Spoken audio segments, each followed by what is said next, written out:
Ramyakrishna most powerful senior actresses. Narasimha మూవీలో నీలాంబరి క్యారెక్టర్కి, బాహుబలి మూవీలో శివగామి క్యారెక్టర్కి రమ్యకృష్ణ తప్ప మరెవరు సెట్ కారు అన్న తీరులో యాక్ట్ చేశారు. అయితే రమ్యకృష్ణ గారు తన భర్త డైరెక్టర్ కృష్ణవంశీ గారికి విడాకులు ఇస్తున్నారు అంటూ నెట్టింట్లో వార్త వైరల్ అవుతుంది.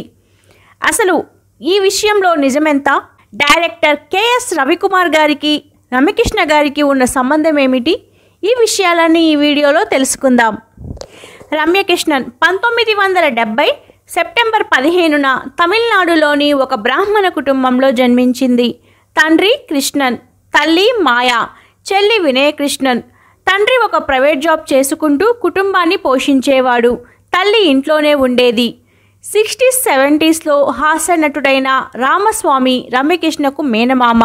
ఇక చిన్నప్పటి నుంచి మేనమామతో షూటింగ్స్కి వెళ్ళడం వల్ల షూటింగ్లో ఏమైనా చైల్డ్ ఆర్టిస్ట్ క్యారెక్టర్స్ ఉంటే రామస్వామి చేయించేవాడు. ఇలా ఎక్కువగా షూటింగ్స్కి వెళ్ళడం వల్ల రమ్యకృష్ణకి యాక్టింగ్ అంటే ఇష్టం పెరిగింది. ఇంకా రమ్యకృష్ణ ఆర్థిక పరిస్థితి కూడా అంతంత మాత్రంగానే ఉండేది. దానివల్ల రమ్యకృష్ణ తల్లిదండ్రులు కూడా సపోర్ట్ చేసేవారు. రమ్యకృష్ణ తమిళనాడులోని ఒక ప్రైవేట్ స్కూల్లో చదివేటప్పుడు మేనమామ తనని క్లాసికల్ డ్యాన్స్లో జాయిన్ చేశారు. చదువులో అంతంత మాత్రంగానే ఉండేది. రమ్యకృష్ణ ఎప్పుడు డ్యాన్స్ ప్రాక్టీస్ చేస్తూ ఉండేది. ఈమెను త్వరగా హీరోయిన్ని చేయాలని తల్లి రమ్యకృష్ణకి హార్మోన్స్ ఇంజెక్షన్స్ని వేయించింది. దానివల్ల 13 ఏళ్లకే హీరోయిన్కి కావాల్సిన ఫిజిక్ వచ్చింది. దీంతో 7వ తరగతికే చదువులకి ఫుల్ స్టాప్ పెట్టేసింది. దాని తర్వాత సినిమా అవకాశాల కోసం ట్రై చేయడం మొదలుపెట్టింది. ఒకవైపు మూవీస్ కోసం ట్రై చేస్తూనే క్లాసికల్ డ్యాన్స్ ప్రోగ్రామ్స్లో పాల్గొని డబ్బులు కూడా సంపాదించేది. ఇక 1982లో కళాక్షేత్రంలో రమ్యకృష్ణ డ్యాన్స్ పర్ఫార్మెన్స్ని చేసేటప్పుడు ఆ ప్రోగ్రాంకి డైరెక్టర్ చిత్రలయ గోపు గారు గెస్ట్గా వచ్చారు. రమ్యకృష్ణ డ్యాన్స్ పర్ఫార్మెన్స్ నచ్చి చాలా ఇంప్రెస్ అయ్యారు. ఇదిలా ఉండగా చిత్రలయ గోపు గారు అప్పటికే వైజీ మహేంద్రని హీరోగా పెట్టుకొని వెల్లై మనసు అనే మూవీని ప్లాన్ చేసి అందులో హీరోయిన్ కోసం ట్రై చేస్తున్నారు. అప్పటికే 50కి పైగా ఆడిషన్స్ చేసిన చిత్రలయ గోపు గారికి ఎవరూ నచ్చలేదు. దీంతో కళాక్షేత్రంలో నాటకాలలో అందంగా నటించే అమ్మాయిలు ఉంటారని అతని టీం వారు అతనికి చెప్పడంతో కళాక్షేత్రం ప్రోగ్రాంకి వెళ్ళడం జరిగింది. అప్పుడే కళాక్షేత్రం ప్రోగ్రాంలో రమ్యకృష్ణని చూసిన చిత్రలయ గోపు గారు రమ్యకృష్ణ తల్లి దగ్గరకు వెళ్ళి, నా మూవీలో మీ కూతుర్ని హీరోయిన్గా యాక్ట్ చేపిస్తారా అని అడిగారు. అప్పుడు రమ్యకృష్ణ తల్లి 2 డేస్లో చెప్తామని వెళ్ళిపోయింది. ఇలా వచ్చిన అవకాశాన్ని వదులుకోవద్దని రామస్వామి చెప్పడంతో రమ్యకృష్ణ పేరెంట్స్ ఒప్పుకున్నారు. దాని తర్వాత చిత్రలయ గోపు గారు రమ్యకృష్ణకి వైజీ మహేంద్రకి స్క్రీన్ టెస్ట్ చేసి రమ్యకృష్ణని హీరోయిన్గా ఫిక్స్ చేశారు. ఇలా 1982లో స్టార్ట్ అయిన ఈ మూవీ షూటింగ్ 10 రోజులు జరిగింది. దాని తర్వాత డైరెక్టర్కి ప్రొడ్యూసర్కి మనస్పర్ధలు రావడంతో ఈ మూవీ ఆగిపోయింది. దాని తర్వాత రమ్యకృష్ణ 6 మంత్స్ వెయిట్ చేసింది. అయినా ప్రయోజనం లేదు. సంవత్సరం తర్వాత ఆ మూవీ ప్రొడ్యూసర్ అయిన సివి శ్రీధర్ అప్పటికే చాలా మూవీస్కి ప్రొడ్యూసర్గా డైరెక్టర్గా చేయడంతో మళ్ళీ వెల్లై మనసు మూవీని రీస్టార్ట్ చేశారు. ఇక మొదటి మూవీ ఆగిపోయి తన కెరీర్ ఎక్కడ ఆగిపోతుంది అని భయపడిన రమ్యకృష్ణకి ఈ మూవీ మళ్ళీ రీస్టార్ట్ అవ్వడంతో సంతోషించిన రమ్యకృష్ణ మూవీ రిలీజ్ అయినా ఫ్లాప్ అయ్యింది. దీని తర్వాత మూవీస్లో ఎంత ప్రయత్నించినా రమ్యకృష్ణకి అవకాశాలు రాలేదు.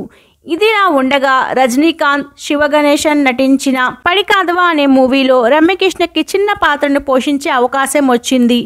అలా ఈ మూవీ రిలీజ్ అయ్యి హిట్ అయినా రమ్యకృష్ణ చేసిన పాత్రకి గుర్తింపు రాలేదు. ఇంకా 80sలో ఫిల్మ్ ఇండస్ట్రీ మొత్తం చెన్నైలోనే ఉండడంతో రమ్యకృష్ణ తన తల్లితో కలిసి అన్ని మూవీ ఆఫీసులకి తిరిగేది. అప్పుడే హాస్య నటుడు నగేష్ తన కొడుకు అయిన ఆనంద్ బాబుని పెట్టుకొని తానే ప్రొడ్యూసర్గా డైరెక్టర్గా పాత జ్ఞాపకం ఇల్లైవా అనే మూవీని ప్లాన్ చేశారు. ఇక నగేష్ అప్పటికే టాప్ కామెడియన్గా ఉన్నప్పటికీ తన కొడుకుని సినిమాలో సక్సెస్ చేయాలని 10 సినిమాల వరకు చేసిన అందులో 1 మాత్రమే హిట్ అయ్యింది. మిగతావన్నీ ఫ్లాప్ అవడంతో ఈ మూవీతో ఆయన సక్సెస్ ట్రాక్లో తీసుకురావాలని అనుకున్నాడు. అలా ఈ మూవీ కోసం హీరోయిన్ని వెతుకుతూ ఉన్నప్పుడు ఈ విషయాన్ని తెలుసుకున్న రమ్యకృష్ణ మేనమామ రామస్వామి రమ్యకృష్ణకి ఈ మూవీలో ఛాన్స్ ఇవ్వమని అడగడం జరిగింది. అప్పటికే రమ్యకృష్ణకి యాక్టింగ్లో ఎక్స్పీరియన్స్ ఉండడంతో నగేష్ రమ్యకృష్ణని హీరోయిన్గా సెలెక్ట్ చేశారు. అలా ఈ మూవీ షూటింగ్ జరిగేటప్పుడు కెఎస్ రవికుమార్ నగేష్ దగ్గర అసిస్టెంట్ డైరెక్టర్గా పనిచేసేవారు. ఈ మూవీ షూటింగ్లో రమ్యకృష్ణకి కేఎస్ రవికుమార్కి మంచి పరిచయం ఏర్పడింది. అయితే ఈ మూవీ షూటింగ్లో ఒక యాక్షన్ సీన్ కోసం డమ్మీ గన్ని ప్రాక్టీస్ చేయవలసి ఉండేది. అలా సీసం బుల్లెట్లు ఉన్న గన్తో రవికుమార్ ఆనంద్తో రిహార్సల్ చేపిస్తుండగా పొరపాటున అది మిస్ఫైర్ అయ్యి రమ్యకృష్ణ తల్లి భుజానికి తగలడంతో ఆమె వెంటనే హాస్పిటల్లో చేర్పించారు. ఇక ఇలా కేఎస్ రవికుమార్ మీద పోలీస్ స్టేషన్లో కేసు కూడా రిజిస్టర్ అయ్యింది. ఇదిలా ఉంటే రమ్యకృష్ణ తల్లికి స్పృహ వచ్చాక తనకు తెలియకుండా చేశాడని ఆ కేసుని రిటర్న్ తీసుకోవడం జరిగింది. అలా పాత జ్ఞాపకం Ilaiah movie high ఎక్స్పెక్టేషన్తో 1985 September 14న release అయ్యి ఫ్లాప్ అయ్యింది. దీంతో రమ్యకృష్ణకి ఛాన్సులు రావడం పూర్తిగా ఆగిపోయాయి. దాని తర్వాత రమ్యకృష్ణకి సపోర్టింగ్ క్యారెక్టర్స్ని, చిన్నా చితక క్యారెక్టర్స్ని ఇచ్చేవారు. దాని తర్వాత 4 మూవీస్ చేసినా అన్ని ఫ్లాప్ అవ్వడంతో రమ్యకృష్ణ ఇండస్ట్రీలో ఐరన్ లెగ్ అని భావించారు. ఈ ముద్ర పడడంతో తమిళ్లో ఈమెకు ఛాన్సులు ఇవ్వకపోయేసరికి మలయాళం, తెలుగు, కన్నడ భాషల్లో కూడా ట్రై చేయడం మొదలుపెట్టింది. అప్పుడు మలయాళంలో మోహన్ లాల్ మమ్ముట్టి హీరోగా యాక్ట్ చేసిన నేరం పులరంబోల్ అనే సినిమాలో రమ్యకృష్ణకి హీరోయిన్గా చేసే అవకాశం వచ్చింది. ఈ మూవీ 1986లో రిలీజ్ అయ్యి ఫ్లాప్ అయ్యింది. ఆ తర్వాత తెలుగులో కృష్ణ గారు హీరోగా యాక్ట్ చేసిన కంచుగోడ అనే మూవీలో రమ్యకృష్ణ ఒక గిరిజన అమ్మాయి పాత్రను పోషించింది. ఈ మూవీ కూడా అంతలా ఆడలేదు. దాని తర్వాత భలే మిత్రులు మూవీలో ఛాన్స్ వచ్చింది, కానీ ఈ మూవీ కూడా రిలీజ్ అయ్యి ఫ్లాప్ అయ్యింది. ఇదిలా ఉండగా తెలుగులో లేడీస్ మ్యాన్, కొత్త అమ్మాయిలకి లక్కీ స్టార్గా పిలువబడే రాజేంద్ర ప్రసాద్ గారు కొత్త అమ్మాయిలకు పిలిచి మరీ అవకాశం ఇచ్చేవారు. రమ్యకృష్ణతో ఏర్పడిన మంచి స్నేహం కారణంగా మదన గోపాలుడు అనే మూవీలో హీరోయిన్గా ఛాన్స్ ఇవ్వగా ఆ మూవీ 1987లో రిలీజ్ అయ్యి ఓకే టాక్ వచ్చింది. దీంతో వీళ్ళిద్దరూ కలిసి బావా మర్దల సవాల్, భామా కలాపం, పైలా పచ్చీసు, ఆస్తులు అంతస్తులు, దాగుడు మూతల దాంపత్యం అనే 14 సినిమాల్లో వీళ్ళిద్దరూ చేయడం విశేషం. రమ్యకృష్ణని ఐరన్ లెగ్గా పిలిచేవారే. రాజేంద్ర ప్రసాద్తో చేసిన most of the movies hit అవ్వడంతో రమ్యకృష్ణని గోల్డెన్ లెగ్గా పిలవడం మొదలుపెట్టారు. ఇక అప్పుడే కె విశ్వనాథ్ గారి డైరెక్షన్లో సూత్రధారులు అనే మూవీలో రమ్యకృష్ణ సీతాలుగా ఒక పాత్రను పోషించగా ఆ మూవీ రిలీజ్ అయ్యి హిట్ అవ్వడంతో పాటు బెస్ట్ ఫిలిం కేటగిరీలో నేషనల్ అవార్డు కూడా వచ్చింది. ఇక అప్పటి వరకు రాజేంద్ర ప్రసాద్తోనే మూవీస్ చేస్తున్న రమ్యకృష్ణ ఎప్పుడైతే కె రాఘవేంద్రరావు గారు మోహన్ బాబుని హీరోగా పెట్టుకొని అల్లుడు గారు అనే మూవీని రమ్యకృష్ణకి సెకండ్ హీరోయిన్గా ఛాన్స్ ఇచ్చారో అప్పటి నుంచి కె రాఘవేంద్రరావు గారి డైరెక్షన్ చేసిన అన్ని మూవీస్లో తననే హీరోయిన్గా ఛాన్స్ ఇవ్వడం మొదలుపెట్టారు. ఇంతవరకు ఏ డైరెక్టర్ చూపించలేని గ్లామర్ని రమ్యకృష్ణలో కె రాఘవేంద్రరావు గారు చూపించారు. అల్లరి మొగుడు, అల్లరి ప్రియుడు, మేజర్ చంద్రకాంత్, ముగ్గురు మొనగాళ్ళు, రాజసింహం, ఘరానా బుల్లోడు, అన్నమయ్య, ఇద్దరు మిత్రులు అని శ్రీదేవి తర్వాత రమ్యకృష్ణతోనే కె రాఘవేంద్రరావు గారు ఎక్కువ మూవీస్ చేశారు అని చెప్పవచ్చు. కానీ హీరోయిన్స్ని గ్లామర్గా చూపించడం తప్ప యాక్టింగ్ స్కోప్ ఉన్న పాత్రలు ఉండేవి కాదు. రమ్యకృష్ణ రాఘవేంద్రరావు గారితో మంచి స్నేహాన్ని కొనసాగిస్తూ మరోవైపు తమిళ్లోనూ ఎలాగైనా టాప్ హీరోయిన్ అవ్వాలని కె రవికుమార్ గారిని రమ్యకృష్ణ కలిసింది. అప్పుడు తనని తన మూవీస్లో ఛాన్స్ ఇవ్వమని అడగడం జరిగింది. అప్పుడు రవికుమార్ రజనీకాంత్తో నరసింహ మూవీని ప్లాన్ చేయగా నీలాంబరి పాత్రకి వేరే అమ్మాయిని సెలెక్ట్ చేయడం జరిగింది. కానీ కెఎస్ రవికుమార్ గారికి రమ్యకృష్ణతో ఉన్న స్నేహం కారణంగా నీలాంబరి పాత్రని రమ్యకృష్ణకి ఇవ్వడం జరిగింది. ఇక ఈ మూవీ జరిగేటప్పుడు వీళ్ళిద్దరూ ప్రేమలో పడ్డారు. కానీ అప్పటికే కెఎస్ రవికుమార్ గారికి పెళ్ళై 3 పిల్లలు కూడా ఉన్నారు. ఇక నరసింహ మూవీ 1999లో రిలీజ్ అయ్యి బ్లాక్ బస్టర్ హిట్ అయ్యింది. ఈ మూవీ తర్వాత రమ్యకృష్ణ ఫ్యాన్ బేస్ ఒక్కసారిగా పెరిగిపోయింది.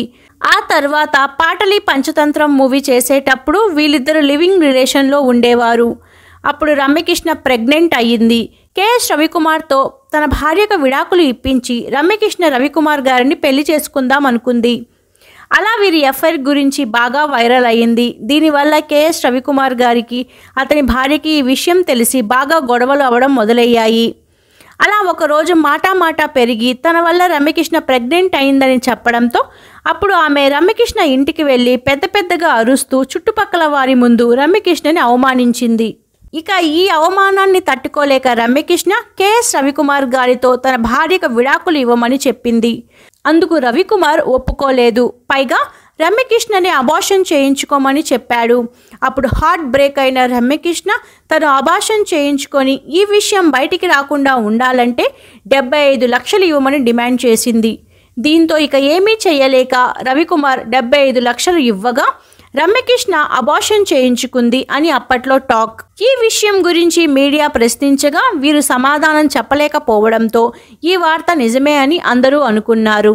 ఇక రమ్యకృష్ణకి కేఎస్ రవికుమార్తో ఉన్న గొడవల కారణంగా తనకి తమిళ్లో ఎవరూ అవకాశాలు ఇచ్చేవారు కాదు. దాని తర్వాత రమ్యకృష్ణ చంద్రలేఖ అనే మూవీ కృష్ణవంశీ దర్శకత్వంలో చేసేటప్పుడు వీళ్ళిద్దరికీ మంచి స్నేహం ఏర్పడింది. అప్పుడు కృష్ణవంశీ రమ్యకృష్ణకి ప్రపోజ్ చేశారు. అప్పటికి ఒక మూవీ మాత్రమే హిట్ అందుకున్న కృష్ణవంశీ ప్రేమను రమ్యకృష్ణ ఒప్పుకోలేదు. అలా అంతఃపురం, సముద్రం, మురారి, ఖడ్గం అని Krishna Vamsi back to back hits ఇచ్చారు. అప్పటికే 34 ఏళ్ళు ఉన్న రమ్యకృష్ణకి ఐటమ్ డాన్సర్గా సపోర్టింగ్ క్యారెక్టర్స్ రావడంతో కెరీర్లో మంచి పొజిషన్లో ఉన్న కృష్ణవంశీని పెళ్లి చేసుకొని సెటిల్ అవుదాం అనుకుంది. దీంతో ఇండస్ట్రీ వారికి తెలియకుండా ఇరు కుటుంబాల సమక్షంలో సింపుల్గా 2003 జూన్ 12న పెళ్లి చేసుకున్నారు. ఇదిలా ఉండగా రమ్యకృష్ణ పేరు చిరంజీవి, నాగార్జున, రవిచంద్రన్, జగపతి బాబుతో కూడా వినిపించినా అది ఛాన్సుల కోసం హీరో హీరోయిన్స్కి మధ్య ఉండే అండర్స్టాండింగ్ అనే చెప్పవచ్చు. ఇక పెళ్లి తర్వాత కృష్ణవంశీ చేసిన శశిరేఖ పరిణయం, మొగుడు, పైసా, నక్షత్రం అనే మూవీస్ని చేసినా అవి ఫ్లాప్ అవ్వగా కృష్ణవంశీకి మూవీస్లో ఛాన్సులు రాక రమ్యకృష్ణ సంపాదన మీదే ఆధారపడవలసి వచ్చింది. వీరికి 2005 ఫిబ్రవరి 13న రిత్విక్ అనే కొడుకు పుట్టాడు. ఇక కొడుకు పుట్టడంతో వీరి ఇంట ఆర్థిక పరిస్థితులు ఇంకా దారుణంగా మారాయి. మళ్ళీ రమ్యకృష్ణ మూవీస్లో నటించవలసి వచ్చింది. ఇలా నటిస్తున్నప్పుడు చిన్న పాత్రలు వచ్చేవి తప్ప మంచి గుర్తింపున్న పాత్రలు వచ్చేవి కావు. దీంతో రమ్యకృష్ణ భర్తని హైదరాబాద్లో పెట్టి తను చెన్నైకి వెళ్ళి తమిళ్ సీరియల్స్లో నటించడం మొదలుపెట్టింది. కలశం, తంగం, వంశం అనే తమిళ్ సీరియల్స్లో నటిస్తూనే తెలుగులో కూడా అలా మొదలయ్యింది. రాజకుమారి, నాగభైరవి అనే సీరియల్స్లో నటించడంతో పాటు కొన్ని షోస్కి హోస్ట్గా కూడా చేసింది. ఇక స్మాల్ స్క్రీన్లో డబ్బు, పేరు అంతగా రాకపోవడంతో రమ్యకృష్ణ మళ్ళీ కె రాఘవేంద్రరావు గారిని కలిసింది. ఎందుకంటే బాహుబలి మూవీలో ఒక అవకాశం దొరికితే మళ్ళీ తన కెరీర్ ట్రాక్లో వస్తుంది అనుకుంది. కానీ రాజమౌళి ఈ పాత్ర కోసం శ్రీదేవి డేట్స్ ట్రై చేయగా శ్రీదేవి పెట్టిన కండిషన్స్కి రాజమౌళి ఒప్పుకోకపోవడంతో రాఘవేంద్రరావు గారు రమ్యకృష్ణని రికమెండ్ చేయడం జరిగింది. ఇక రాజమౌళి తన గురువుగారి మాట ప్రకారం శివగామి క్యారెక్టర్ని రమ్యకృష్ణకి ఇచ్చారు. ఇక ఈ మూవీ 2015లో రిలీజ్ అయ్యి పాన్ ఇండియాలో బ్లాక్ బస్టర్ హిట్ అవ్వడంతో రమ్యకృష్ణ క్యారెక్టర్కి ఫిలింఫేర్ అవార్డుతో పాటు సైమా అవార్డుని కూడా అందుకుంది. అలా ఈ మూవీ తర్వాత రమ్యకృష్ణ మళ్ళీ సక్సెస్ ట్రాక్ మీదకు వచ్చింది. ఇదిలా ఉండగా తమిళ్లో కేఎస్ రవికుమార్, సూర్య హీరోగా నటించిన తన సెందుకూటం మూవీలో రమ్యకృష్ణ చేయడంతో అప్పటి నుంచి రమ్యకృష్ణకి కృష్ణవంశీ గారికి మనస్పర్ధలు మొదలయ్యాయి. దీంతో వీరు విడాకులు తీసుకుంటున్నారని వార్త బయటకు వచ్చింది. అలా అప్పటి నుంచి వీళ్ళిద్దరూ వేరువేరుగా ఉంటున్నారు. రమ్యకృష్ణ చెన్నైలో ఉంటే కృష్ణవంశీ హైదరాబాద్లో ఉంటూ వచ్చారు. అలా ఆ మధ్యలో వీళ్ళిద్దరూ విడాకులు తీసుకుంటున్నారు అనే వార్త హల్చల్ అయ్యింది.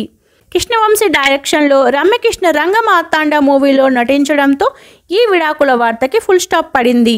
ఈ విషయం పైన కృష్ణవంశీ స్పందించి కొన్ని మనస్పర్ధల కారణంగా ఇద్దరు వేరువేరుగా ఉంటున్నామన్నది నిజమే, కానీ ఇంకా విడాకులు తీసుకోలేదని, తాము ఇప్పటికే మంచి స్నేహితులమని చెప్పారు. విన్నారు కదా, రమ్యకృష్ణ విడాకుల గురించి మీ అభిప్రాయాన్ని కామెంట్స్ ద్వారా తెలియచేయండి. ఇలాంటి వీడియోస్ కోసం ఛానల్ని సబ్స్క్రైబ్ చేసుకోండి. వీడియో నచ్చితే లైక్ చేయండి. కామెంట్స్ ద్వారా మీకు కావలసిన మిస్టరీ వీడియోస్ని తెలియచేయండి.